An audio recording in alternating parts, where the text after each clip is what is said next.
We are a river city, a bold city, the First Coast, a place to create and to belong. Here, the sun shines a little brighter, and so do the people.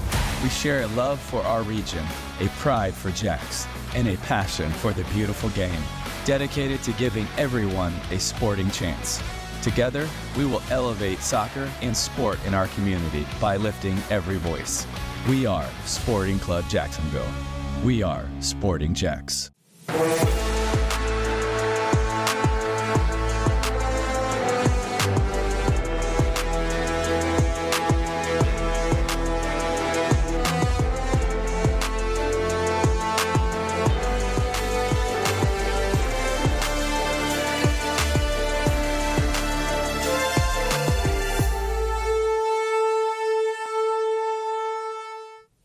Hello and welcome into the Sporting JAX Report. I'm Cole Pemper. Emerson Burris will join us shortly.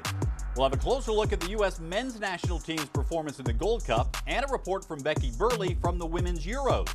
But let's start with a big step for the first professional women's team in Jacksonville. We have arrived at the start of the journey on the field for Sporting JAX in the Gainbridge Super League. This week the players were on the field as training camp began on Tuesday at Episcopal's Knight Sports Campus. Nearly the entire roster was on the field together for the first time.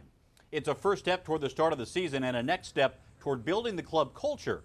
Remember, we're talking about roughly 24 players, most of whom have never played with any of the other players on this roster.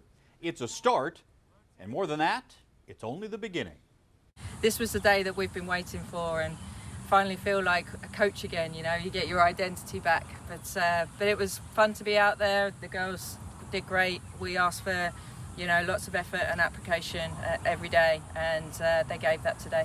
Yeah, I've been looking forward to it, so I'm really excited to get out here, get the first practice out of the way. Still getting used to the heat, but I'm sure that'll come. Well, I've just come out of Australia's winter, back home to England for a couple of weeks in their summer, which was surprisingly hot, but not as hot as this. Yeah, it's super fun. Good to have some team training.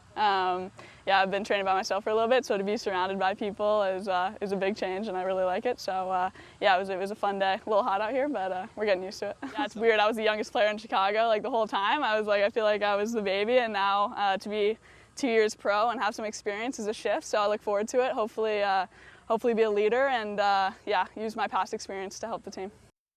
As the season approaches, we'll be profiling some of Sporting JAX players, helping you get to know them as people, not just as an athlete. This week on the Coaches Show presented by Sporting JAX on 1010XL, forward Maddie Kemp joins us. Kemp is entering her first professional season after playing college soccer at Gonzaga and then playing her final year of eligibility at Kentucky. She said that when she heard there was a coach interested in her who knew her, she got very curious about the opportunity. Agent texted me and he said, oh, like Sporting JAX wants to set up a call.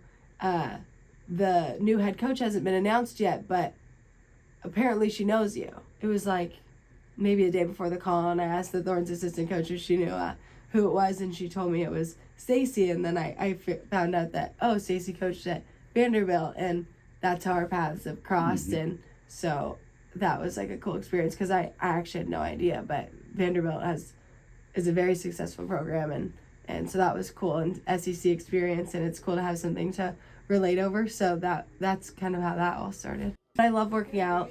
I never had a gym membership or like was into that until I was in college, and I think it's awesome, and I think that there's so many different things people can learn about themselves when they spend time caring about their body and working out and doing what makes them feel good. And that's one thing for me. Like, I think that if I didn't pursue like soccer in college and like at such a high level, I like maybe would have went to culinary school. But okay.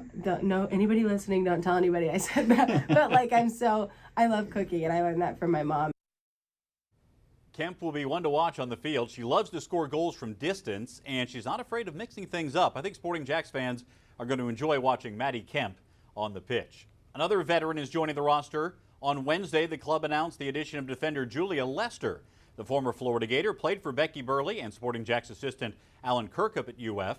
She's played professionally in Cyprus while she played in the Women's Champions League and domestically with Racing Louisville. She also signed with Seattle Reign of the NWSL. She's on loan to Sporting JAX for the rest of 2025 from Seattle and should add a veteran presence along the back line in Jacksonville. Also this week, Sporting JAX announced the addition of 3 players signed to academy contracts.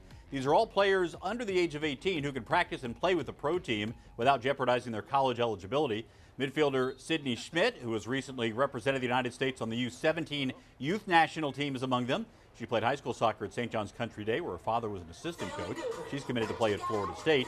Also signing academy contracts, a pair of Creekside High School stars who both played in the USLW League, goalkeeper Haley Smith and midfielder Sarah Weisberg. Both players gained valuable experience in the W League and now can measure themselves against the pros. Smith has committed to Iowa, while Weisberg still considering her college opportunities.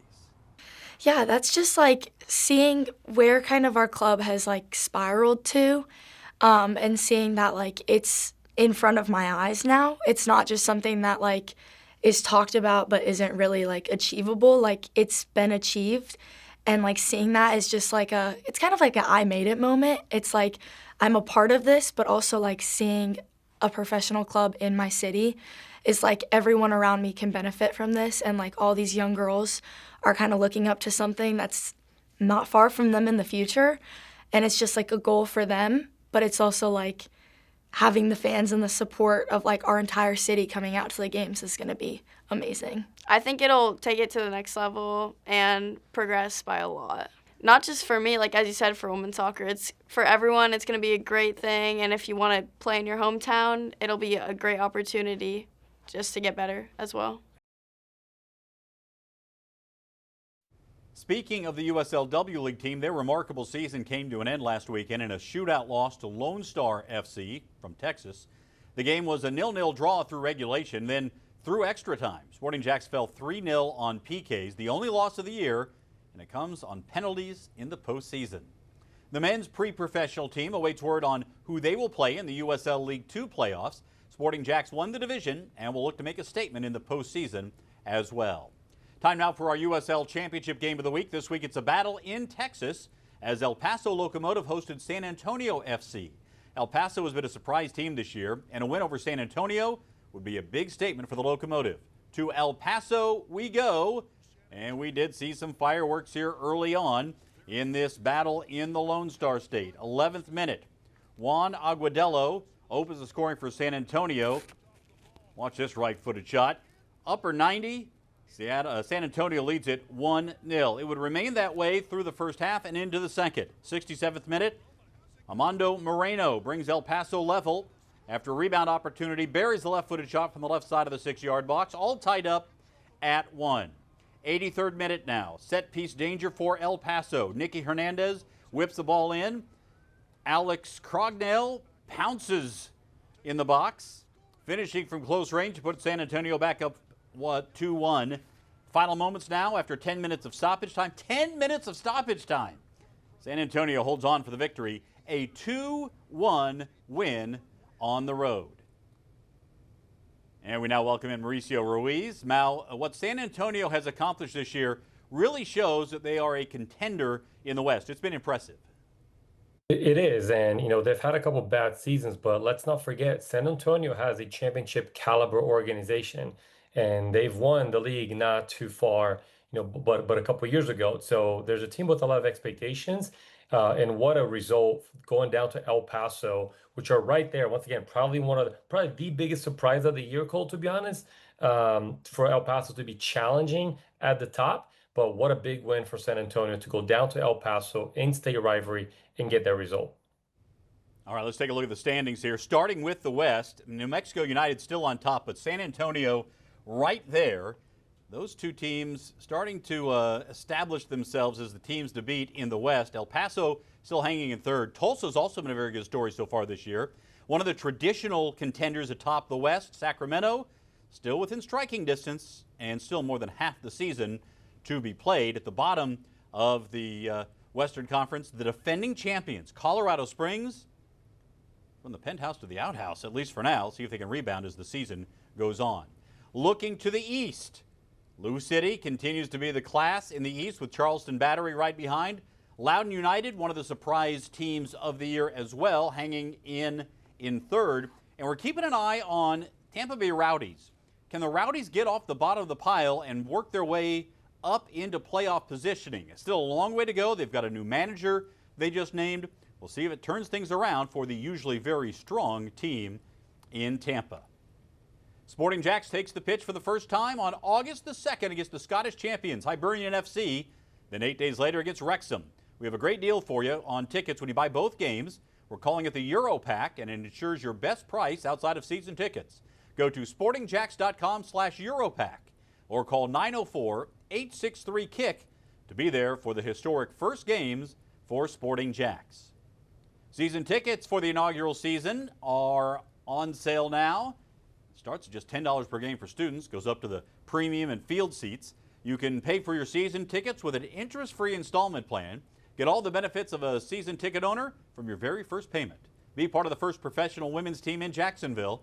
Go to sportingjax.com or call 904-863-KICK to join the movement. When we come back, Becky Burleigh joins us with her report from the Women's Euros. That's next as the Sporting JAX report rolls on.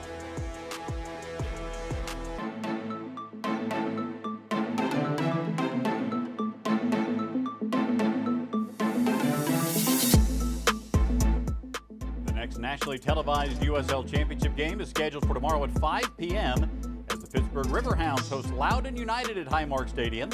Both clubs are battling for playoff positioning, with both in the top 5 in the Eastern Conference when the week began. You can see the game on CBS Sports Network tomorrow. All right, we now welcome in Becky Burleigh, who joins us from Europe, where she's attending the Women's Euros. Becky, give us a report. What's the competition been like? Well, I've been to, 3 World Cups now, and this is my second Euros. And what's super cool about over here in Switzerland is the way they have promoted this event. I mean, you can't go anywhere in any city in Switzerland and not see some type of marketing for this. The fan zones, all of it. I mean, I was in Basel this morning, and the street lights are, you've seen them on Instagram where they're little soccer players. Like, it's just been an amazingly promoted event. And I think everybody's pretty fired up about it. All right, let's spend a little time talking about the new addition for Sporting JAX, Julia Lester. You coached her at Florida. Your thoughts on the move? I'm excited about that one because, first of all, I love Lester. She's an amazing player, an amazing person. The community is going to love her. But she's just one of those players that I feel like sometimes gets buried on NWSL rosters, not for lack of talent, but sometimes for lack of opportunity. And, what people can expect to see from her, she is tough as nails. She's fast, and she is just such a competitor. I really, really enjoyed coaching her. As coaches, we're never supposed to have favorites, but she was certainly one of the people who rises to the top of the list in terms of, like, every day she brought it. And you've got to love players like that. All right, with Lester's addition now, there are 3 former Gators on the roster, along with Parker Roberts and Davi Vaca. Have to point that out. And I think that's cool. And, we have some other players that have local ties too. And you certainly want to make sure that those players have the ability to contribute. But I think all the ones that Sporting JAX has signed have some massive potential to be really important pieces of this team and already have some built-in fan base because their home is around here. All right, we're now underway with training camp. As a coach, what do you want to see in the first week of training camp for Sporting JAX? Yeah, when you're in the beginning of camp, in the beginning of a team, it's like you just feel like there's a mountain of things that you need to get done. And, clearly you can plan that out, but you also have to take it day by day. Otherwise, you're going to get super overwhelmed really early. But I think the thing that I would be looking for is, like, you only get really one chance to create first impressions, whether that's you as coaches or the players as players, but also, really being concerned about, like, what shows us that we are process focused. Like, the outcomes are the outcomes, those are going to happen, but, like, what shows us that we are process focused. And I think if you're trying to build anything great, really getting clear on what is your process, your way of doing things, is going to be very important. And I'm sure that groundwork is being laid right now. Becky, good stuff. We'll talk to you again next week. Group tickets are now on sale for Sporting JAX inaugural season. Groups of 10 or more can enjoy the best prices for single game tickets. Gather your friends, family, and coworkers to enjoy a night with Sporting JAX. General admission for group tickets start at just $22 per seat. Club seats only $39 per seat. Call 904-863-KICK or go to sportingjax.com to order your group tickets for pro soccer in Jacksonville. Still to come, our youth soccer spotlight, how some of the youngest players in the area are learning the game. Straight ahead, right here on the Sporting JAX Report.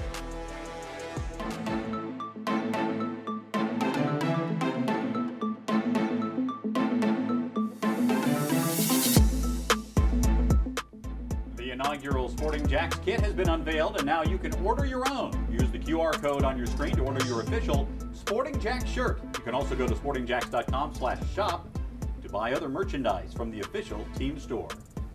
Time now for the Sporting JAX Youth Soccer Spotlight, presented by the Bearded Pig Barbecue, as we welcome in Emerson Burris.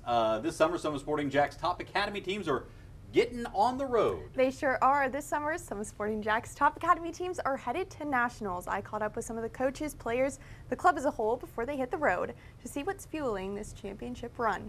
So don't just stand there and watch your teammate. Move.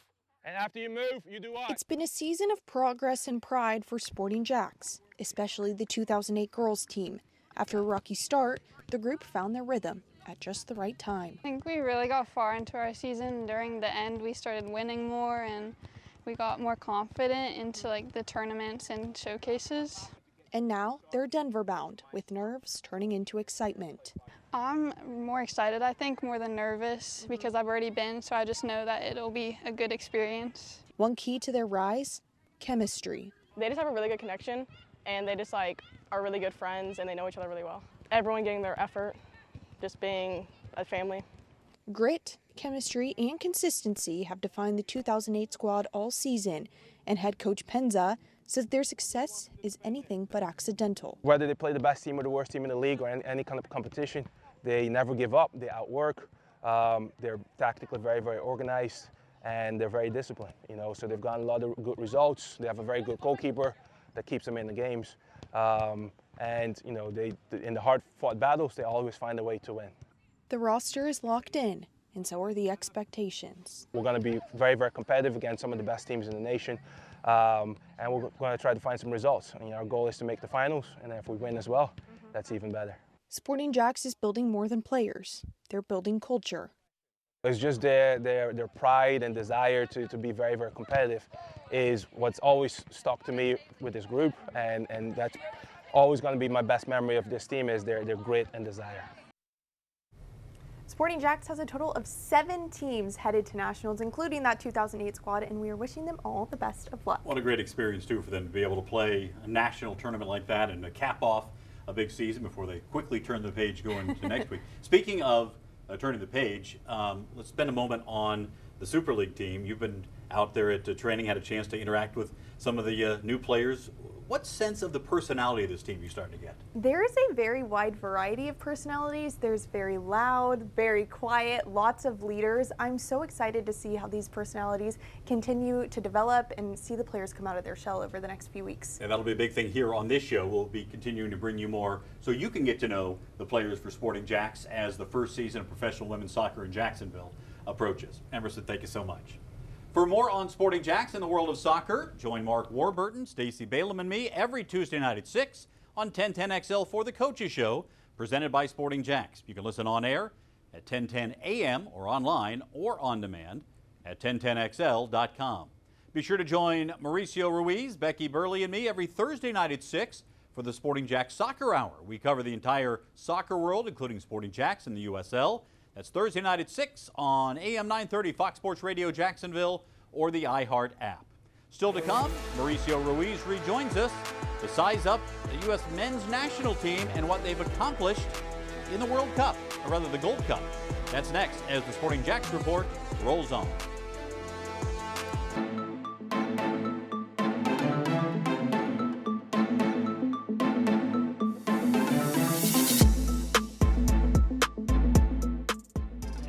Sporting JAX Report most every Saturday at 12:30 on NBC 12, but coming up next week, catch us at noon on ABC 25. You can also find us on demand on First Coast News Plus and the Sporting JAX YouTube channel. Let's welcome back Mauricio Ruiz. Mal, let's talk about the U.S. men's national team. Did they do enough in the Gold Cup to give you a better feeling about their chances heading to next year's World Cup? Yeah, I do think so. I think one of the things that we've always analyzed with the U.S. is that we have a starting 11-ish, right? We have a clear idea, or close to, outside of maybe our number 9 and our goalkeeper. We feel like we have some world-class players or caliber players in most of the other positions on the field. But what we did know is who's coming off the bench and supporting that. So let's say a Team Whale or Pulisic or Weston McKennie are not having a great day. Who comes in? And I think we discovered some really good names from the midfield and forward with Sebastian Berhalter. I think a huge surprise, really positive. Diego Luna, obviously, and Malik Tillman. I think those are 3 names that are going to be highlights and potentially competing for position. Certainly Malik Tillman will be competing for starting position when everything is said and done and all of the players are together. Yeah, Mal, I definitely think that there are some positions that are set. You see Chris Richard there, who scored the goal against Mexico. He's certainly going to be there. We know that Anthony Robinson is going to be back there. You expect that Tim Ream will be in there.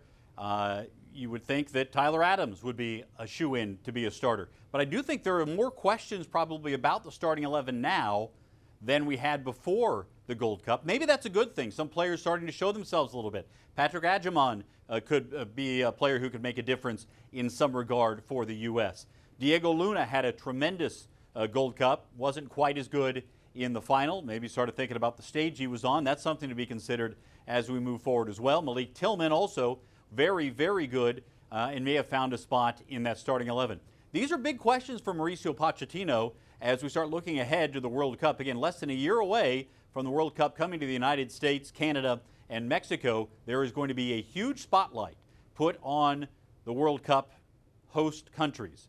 Mexico will feel pretty good coming off of a Gold Cup victory. We'll see what happens between now and then. Canada's had some positives, but a couple of setbacks as well.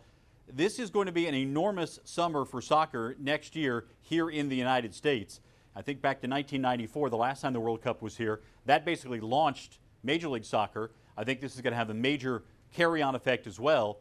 We'll see how it all plays out, though. We've seen the Club World Cup get a lot of attention, the Gold Cup, but nothing like what's going to happen next year when the World Cup is here, not only in the United States, but right here in Florida as well. I think it's going to be great for soccer fans everywhere. The question is, how deep into the tournament can the U.S. play? We'll see how it plays out. Mauricio Pochettino will have some work to do to get everything in line for the World Cup in less than a year. All right, be sure to keep up to date on everything that's going on with Sporting JAX. Follow us on social media. You can tune in anywhere you want to go. The countdown is on. 21 days until the preseason home opener. 42 days until league play begins for Sporting JAX. It's getting real. The players have been out on the field this past week. They will start to intensify next week. There'll be some closed-door events against Orlando Pride and the University of Florida over the following couple of weeks, and then those home preseason matches here in Jacksonville at Hodges Stadium on the campus at UNF. It is going to be some fun, to be sure. Thanks so much for watching the Sporting JAX Report. We'll talk to you next week right here.